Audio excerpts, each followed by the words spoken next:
गृह मंत्री अमित शाह ने छत्तीसगढ़ के जगदलपुर पहुंचकर नक्सली हमले में शहीद हुए जवानों को दी श्रद्धांजलि। नमस्कार, आप देख रहे हैं प्राइम न्यूज 24। मैं हूं आपके साथ शुभांगी मिश्रा।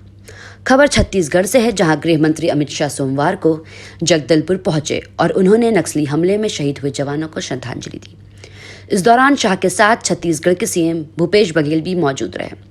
बीते शनिवार को छत्तीसगढ़ के नक्सल प्रभावित बीजापुर और सुकमा जिले की सीमा पर सुरक्षा बलों और नक्सलियों के बीच मुठभेड़ में सुरक्षा बल के 22 जवान शहीद हो गए और 31 अन्य जवान घायल हुए हैं।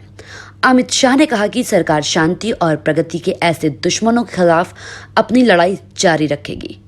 केंद्रीय गृह मंत्री ने कहा, नक्सलियों के साथ हमारी लड़ाई ताकत के साथ जारी रहेगी और हम इस मुकाम तक पहुंचाएंगे। इसके साथ ही अमित शाह ने ट्वीट किया, मैं छत्तीसगढ़ में माओवादियों से लड़ते हुए शहीद हुए हमारे वीर सुरक्षा कर्मियों के बलिदान को नमन करता हूं। राष्ट्र उनके शौर्य को कभी नहीं भूलेगा। मैं उनके परिजनों के प्रति संवेदना व्यक्त करता हूं। शाह ने छत्तीसगढ़ में नक्सलियों के हमले में सुरक्षा बल के 22 जवानों के मारे जाने की घटना के मद्देनजर राज्य में सुरक्षा हालात की समीक्षा के लिए रविवार को एक उच्च स्तरीय बैठक भी की। प्राइम न्यूज 24 के लिए शुभांगी मिश्रा की रिपोर्ट। जो मुठभेड़ यहाँ पर हुई नक्सलियों के साथ, उसमें डीआरजी, छत्तीसगढ़ पुलिस, सीआरपीएफ और कोबरा बटालियन के जो जवान शहीद हुए हैं, उनको मैं भारत सरकार की ओर से, पूरे देश की ओर से, देश के प्रधानमंत्री श्री नरेंद्र मोदी जी की ओर से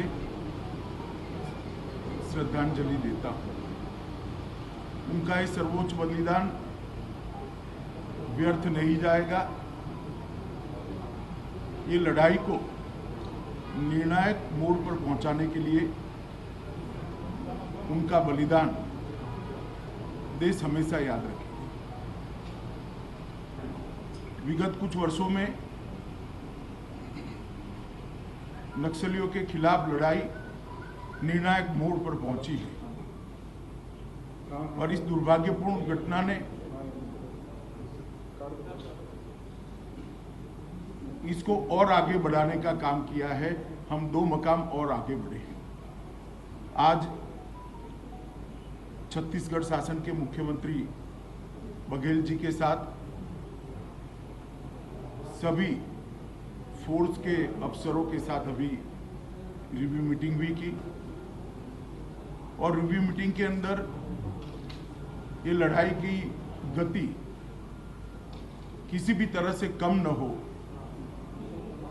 ये सुझाव अफसरों की ओर से ही आया, जो बताता है कि हमारे जवानों का मॉरल अभी भी इंटैक्ट है और आगे बढ़ा है। और मैं देश को विश्वास दिलाना चाहता हूं कि लड़ाई रुकेगी नहीं और गति के साथ आगे बढ़ेगी और इसको हम अंजाम तक ले जाएंगे। ये लड़ाई में अंत में नक्सलवादियों के खिलाफ हमारी विजय निश्चित है।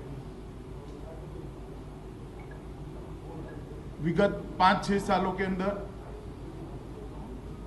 छत्तीसगढ़ के अंदर जितने भी कैंप अंदर तक ले जाने थे, उसमें काफ़ी बड़ी मात्रा में हमें सफलता मिली है। छत्तीसगढ़ शासन और भारत सरकार ने मिलकर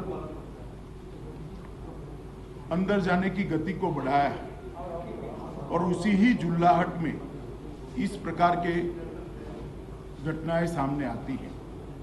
विकास के मोर्चे पर भी ढेर सारे काम हुए हैं। कोरोना के कारण थोड़ी गति विगत 1 साल में मंद हुई है, मगर मैं मानता हूं कि जितने भी सुझाव ट्राइबल जनप्रतिनिधि की ओर से, मुख्यमंत्री छत्तीसगढ़ की ओर से, छत्तीसगढ़ के सांसदों की ओर से मिले हैं, वो सभी पर कार्यवाही चालू है। तो ट्राइबल एरिया के अंदर एक और विकास के काम को तेज करना और हथियारी ग्रुपों के खिलाफ लड़ाई को तीव्रता के साथ आगे बढ़ाना और उसको अंजाम तक ले जाना, दोनों मोर्चों पर दोनों सरकारें मिलकर मक्कमता के साथ लड़ रही है। देश के प्रधानमंत्री मोदी जी ने ये पूरी लड़ाई को लॉजिकल एंड तक ले जाने के लिए भारत सरकार की प्रायोरिटी पहले से ही तय की हुई है। मैं आज छत्तीसगढ़ और भारत की जनता को विश्वास दिलाना चाहता हूं कि ये जो घटना हुई है, इसके बाद ये लड़ाई और तीव्र करेंगे और ये लड़ाई को हम निश्चित रूप से विजय में परिवर्तित करेंगे। जो जवान शहीद हुए हैं उनके परिजनों को भी मैं ये बात कहना चाहता हूं कि आपके भाई ने, आपके पति ने, आपके बेटे ने जो देश के लिए सर्वोच्च बलिदान दिया है, उसको देश कभी भुला नहीं सकता। मैं भारत सरकार की ओर से आपको इतना ही कहना चाहता हूं कि संकट की, दुख की इस घड़ी में पूरा देश आपके साथ खड़ा है और आपके परिजनों का जो बलिदान है वो व्यर्थ नहीं जाएगा।